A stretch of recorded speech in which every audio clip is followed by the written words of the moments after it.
let my guard down. Today on Solshow we are reviewing Oliver Francis Chlorine. This is a interesting album. It is 10 tracks long.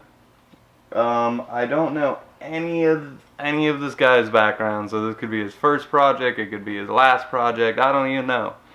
I don't even know what he looks like. I know that there's this cover art right here. Hold on, let me just grab it right here. That looks like your typical SoundCloud rapper I'm sad face. Which isn't a bad comparison in all honesty, but with this album, it's a very chill out, you know, kind of trap rappy, good vibes. I'm a cool, but I'm also kind of depressed, but I'm lit at the end of the day kind of album. I know that's a very wide demographic I just made there. But essentially what we have here, if you're looking for a sound that I had to describe, what this guy brings is his very kind of auto-tune, sing rappy stuff that isn't like unheard of. I don't think this guy's gonna be blowing anyone's mind here or anything. But I should start by saying I actually really love this album. To kind of put into perspective, the last project I reviewed was by a guy named Nav, who has a similar kind of trap rap, kind of mumbly sing-song type of thing. That's also intended more for music you like smoke weed to, or music you just feel good music, or just vibe music. And whereas that project really just kind of was like corny and like the tone was the same, that can be, I can say that in a negative light, right?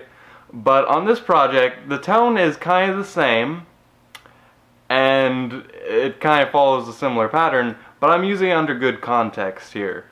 With this project, there's only a couple of emotions, and they're all kind of similar. So if you're feeling the type of mood that this album brings, you put it on, you kind of get in the same headspace as this guy. I'm going to kind of run through the track listing, kind of go through what I'm talking about. You start off with Celebration, which I can play it over there right now. You know, it has this kind of upbeat, joyous kind of just boom entrance, and I don't want to play too much of that for copyright reasons.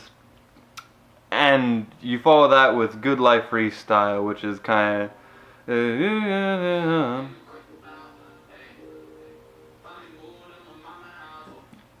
and that's kind of what he does for a good amount of the tracks. New Year's Day, very similar. Comfortable, very same thing.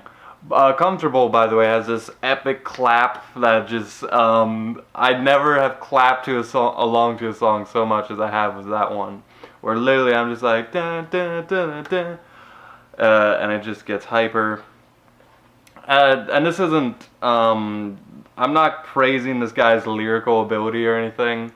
There's a difference between a lyricist and a songwriter, and I think this guy is much more of a songwriter. Songwriters, a lot of the time though, can be cheesy. And there's one or two. There's one on, what was it? I think it might have been Comfortable, where he was literally talking about this girl. He's like, you might be working fast food, but you're looking too cool, and I'm gonna make sure you never have to work that day job again. And I don't know, that one lyric didn't seem, I don't know, I didn't like it.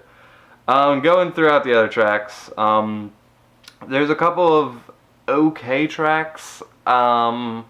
Like the vibe that these are all really good songs.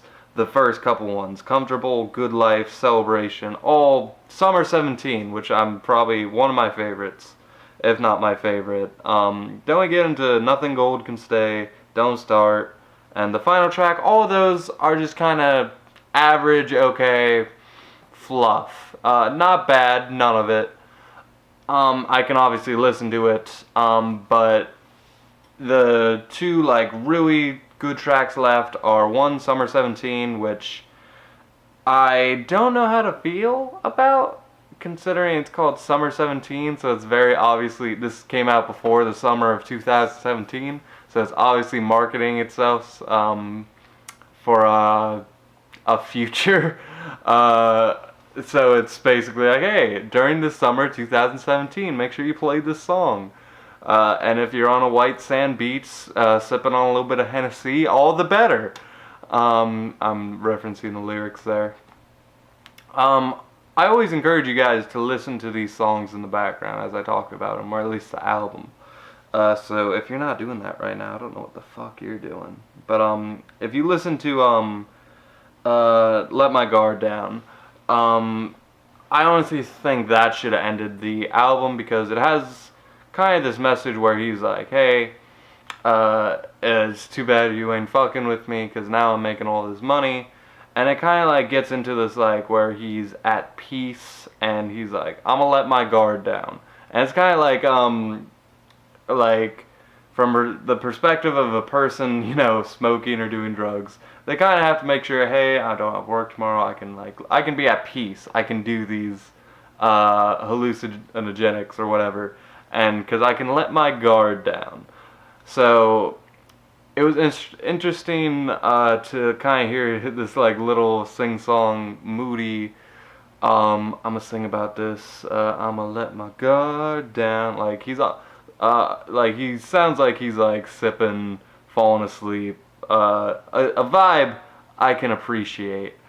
And then we, you know, final track, nothing wrong with it, but there's about 10 tracks here, and I love at least like half of them, so that's great. I consider it a great album at that point.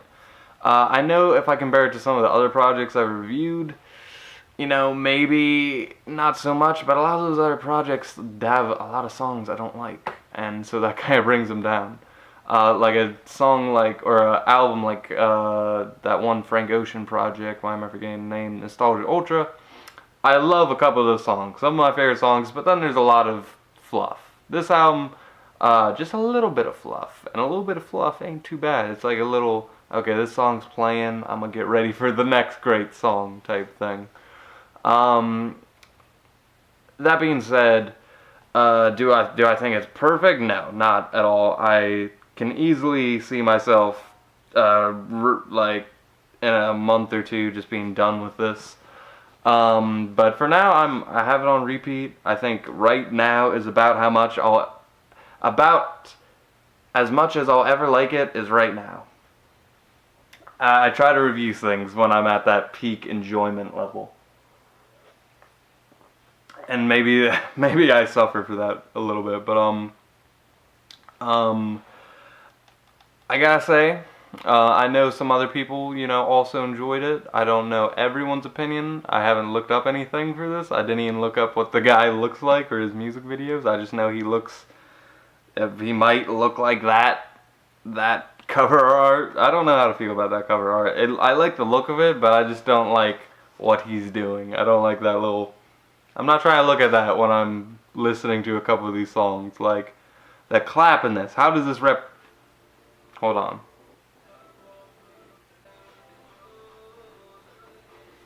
Best shit in the album. I don't want to play that too loud. I probably just got copyrighted.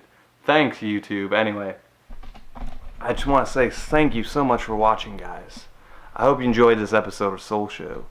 And I suggest you take Oliver Francis Chlorine, give it a listen, and tell me what you think about it down below. And we'll just leave it at that. Thank you so much for watching, as always. And, oh wait, I didn't even score this bitch. Let's give Oliver Francis's Chlorine. Hold on. I can put the 8 right over here. 8 out of 10. Oliver Francis, you did a good job. And you even get the Soul Badge of Approval, buddy. Thank you so much for watching. And with that, I leave you.